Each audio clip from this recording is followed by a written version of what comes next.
بسم اللہ الرحمن الرحیم نحمدہ و نصلی علی رسولہ الکریم۔ اچھا جی بھائیو، گزارش یہ ہے کہ کچھ ساتھیوں نے کہا تھا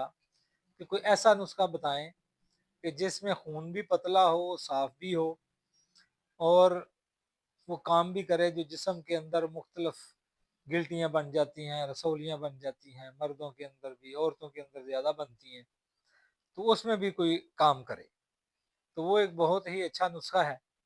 تو میں نے کہا وہ آپ کے ساتھ شیئر کر دوں تاکہ اللہ کسی کا بھلا کر دے، ہمارا بھی بھلا ہو جائے۔ تو ایک تو آپ حضرات ذہن میں یہ بات رکھیں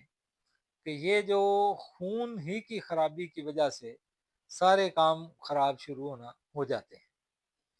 جب خون خراب ہونے لگ جاتا ہے، جگر خراب ہوتا ہے، تو خون خراب ہونے لگ جاتا ہے، پھر ہر سسٹم کے اندر ہی خرابی آنی شروع ہو جاتی ہے۔ تو اس لیے آپ نے سب سے پہلے تو قدرتی چیزوں کا استعمال زیادہ کرنا ہے، جس میں قدرتی پھل ہو گئے، قدرتی سبزیاں ہو گئیں، اور انہی کا جوس یا ان کو جس شکل میں بھی کچا بھی کھا سکتے ہیں، پکا کے بھی کھا سکتے ہیں۔ تو اس کی ترتیب ذرا تھوڑی سی سمجھ لیں کہ جو پھلوں کے اندر ترتیب ہے نا کھانے کی، اس میں یہ ہے کہ جو گودے والے پھل ہوتے ہیں، دیر ہضم ہوتے ہیں، ان کو صبح کے وقت کھانا چاہیے۔ لیکن یہ صبح کے وقت کھانا ان کو چاہیے جو صبح اٹھنے کے بعد سوتے نہیں ہیں۔ اگر آپ نے صبح اٹھنے کے بعد پھر سو جانا ہے تو پھر اس وقت نہیں یہ کھانے، یہ ذہن میں رکھنی ہے بات۔ تو اس میں کیلا، سیب، اس طرح کی گودے والی چیزیں جو ہے نا، یہ صبح کے وقت زیادہ اچھی رہتی ہیں، جبکہ آپ نے سونا نہیں ہے، اور تاکہ یہ اچھی طرح ہضم ہو جائے، جن چیزوں کے اندر بھی گودا ہے۔ اس کے بعد جو حرارت والی چیزیں ہیں، پیلی چیزیں ہیں، خاص کر کلروں میں دیکھ لیں آپ، پیلے رنگ والی چیزیں، وہ دوپہر کو زیادہ اچھی ہیں۔ اور رس والی، پانی والی، جن کے اندر پانی ہے، مثلا گنا ہو گیا، انار ہو گیا، مالٹا ہو گیا، ایسی چیزیں یہ رات کو زیادہ اچھی رہتی ہیں۔ ٹھیک ہے، یہ رات کو سوتے وقت پانی والی چیزیں جتنی آپ لیں گے،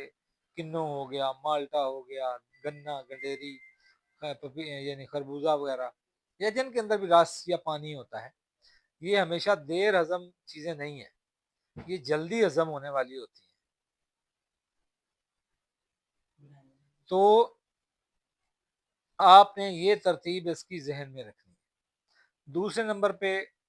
یہ جو خون جتنا صاف رہے گا اتنا پتلا بھی رہے گا اور اچھا کام بھی کرے گا۔ صرف پتلا ہونا ہی مقصد نہیں ہوتا کہ بہت زیادہ پتلا پتلا، تو ایک ڈاکٹر ایک گولی دیتے ہیں، خون پانی کی طرح بھی پتلا ہو جاتا ہے، تو پتلا ہونے سے مسئلہ حل نہیں ہوتا۔ مسئلہ یہ ہے کہ اس کا جو عضو اصل ہے، پیچھے جگر جو ہے، وہ صحیح کام کر رہا ہے، دل صحیح کام کر رہا ہے، اعصاب صحیح کام کر رہے ہیں کہ نہیں۔ تو ان چیزوں کو بھی مد نظر رکھنا ہے کہ ان چیزوں کے ہوتے ہوئے خون صاف بھی ہو، اچھا بھی ہو، کام بھی صحیح کرے۔ ٹھیک ہے، تو اس کے لیے ایک بڑا ہی کمال درجے کا نسخہ ہے، تو آپ یہ نوٹ فرما لیں، تو انشاءاللہ آپ کو فائدہ ہوگا اس کا بہت زیادہ۔ جسم کے اندر جو گلٹیاں، رسولیاں ہیں، وہ بھی ختم ہو جائیں گی، رحم کے اندر تک بھی گلٹیاں، رسولیاں اس میں ختم ہو جاتی ہیں، خون بھی بہت اچھا صاف ہوتا ہے۔ تو آپ نے کیا کرنا ہے کہ یہ دو حصوں میں کر لیں، اگر اکٹھا بھی کر سکتے ہیں، لیکن اگر دو حصوں میں کر لیں تو زیادہ اچھا ہے کہ ایک حصہ دن کے وقت پہلے وقت میں اس کو استعمال کر لیں، ایک حصے کو 12 بجے کے بعد، یعنی ظہر کے بعد، دو حصوں میں کر لیں تو بھی اچھا ہے، تو زیادہ اچھا ہے۔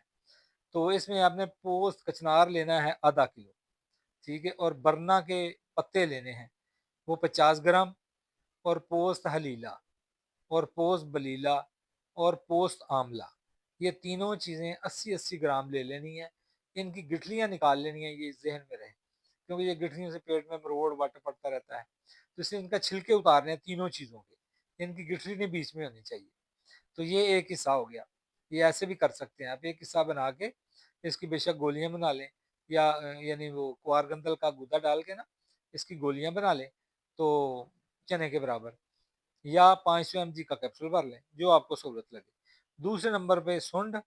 مگا، کالی مرچ، اور سبز الائچی، اور تیز پتہ، اور بڑی الائچی، اور گلاب کے پھول، یہ سارے جو ہے نا یہ چیزیں آپ نے لینی ہے۔ اس میں ترتیب یہ ہے، یہ آپ سمجھ لیں کہ جو ہے نا سونڈ، مگا، اور کالی مرچ، یہ ساری تینوں چیزیں تو لے لیں 40 40 گرام، اور باقی جو ہے چھوٹی الائچی، تیز پتہ بڑی الائچی اور برق گلاب یہ 10-10 گرام لے لیں، اور اس میں آدھا کلو آپ نے گگل ڈالنی ہے مصفہ کر کے۔ اب گگل بھینسا لینی ہے، یہ آپ ذہن میں رکھیں، گگل بھینسا کی خوشبو بھی اپنی ہوتی ہے اور گوند ہوتی ہے، اس میں زیادہ لکڑیاں شکڑیاں اس طرح کی چیزیں ہوتی ہیں، تو اس کو آپ نے صاف کر لینا پہلے اچھی طرح۔ تو صاف کیسے کریں گے؟ اس کا طریقہ کار یہ ہے کہ آپ گوگل لے کے، یعنی اس میں آپ نے تقریباً یعنی آدھا کلو گوگل ڈالنی ہے، تو آدھا کلو گوگل کے لیے کم از کم آپ کو 3 پاؤ لینی پڑے گی، تو پھر پاؤ تو ضائع ہو جاتی ہے نا، کچھ نیچے بیٹھ جاتی ہے، کوئی لکڑیاں وغیرہ کو کنکر پتھر ہوتے ہیں۔ اگر آپ کو بہت اچھی مل جائے، یعنی جس میں گوندیں زیادہ ہوں، اور اس کو آپ پھر وہ تھوڑی وہ 10 گرام اپنا 20-25 گرام ضائع ہوگی، اس میں زیادہ نہیں ہوگی، یعنی وہ آپ 600 گرام لے لیں، 100 گرام چلو ضائع ہو جائے گی، 500 گرام آپ کے پاس بچ جائے گی۔ تو آپ نے اس کو کیا کرنا ہے کہ آپ نے اس کو مولی، کڑوی مولی کا پانی نکال کر، تو کم از کم 1 کلو پانی ہو، 1 کلو پانی ہو، تو اس پانی کو آپ گرم کریں آگ پر، مقطر کر کے آگ پر پانی گرم کریں، اس کے اندر گوگل ڈال دیں، تو ہلانے تھوڑی دیر گرم اس کو کرتے رہیں ہلکی آنچ پہ، تو آہستہ آہستہ وہ حل ہو جائے گی۔ اس میں جب ساری اچھی طرح حل ہو جائے تو اوپر سے لکڑی وغیرہ آئے تو اس کو اوپر سے نکال دیں، اب نیچے باقی کنکر پتھر بیٹھ جائیں گے، تو آپ نے اوپر سے وہ پانی سارا انڈیل لینا ہے۔ جب پانی اوپر سے نکال لیا تو اب اس کو، اس کا جو جتنا بھی روبسا آپ کے پاس آ گیا، اب اس کو ہلکی آنچ پہ خشک کر لیں، جب خشک ہونے کے قریب آئے تو باقی ساری چیزیں پیسی ہوئی آپ کے پاس پڑی ہوں اس کے اندر ڈال کے اس کو لائیں اور گولیاں بنا کے تو اس کو رکھ لیں، تو انشاءاللہ یہ آپ کا بہترین نسخہ مکمل تیار ہو گیا ہے۔ اگر چاہیں تو جب یہ روبسا بن جائے، پہلی ساری چیزیں جو ہیں وہ بھی اسی میں ڈال کے گولیاں اکٹھی بنا سکتے ہیں، الگ الگ بھی بنا سکتے ہیں، دو طرح کی، دو مزاجوں کی آپ کے پاس ہو جائیں گی۔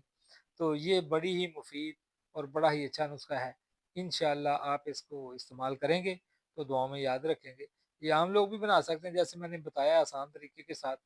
اس میں کوئی ایسا مشکل بھی نہیں ہے۔ تو اگر پھر بھی کوئی بات سمجھ میں نہ آئے تو میرا نام حکیم محمد شبیر گجرانوالہ سے، محلہ بکتے والا، اور میرا نمبر ہے 03007465 اس نمبر پہ آپ رابطہ کر کے تو مجھ سے کوئی رہنمائی بھی لے سکتے ہیں، جہاں تک مجھے پتا ہوگا میں انشاءاللہ آپ کو بتاؤں گا۔ اللہ تعالیٰ آپ کو جزائے خیر دے اور صحت کا ذریعہ بنائے، دعاؤں میں یاد رکھیں۔ خدا حافظ۔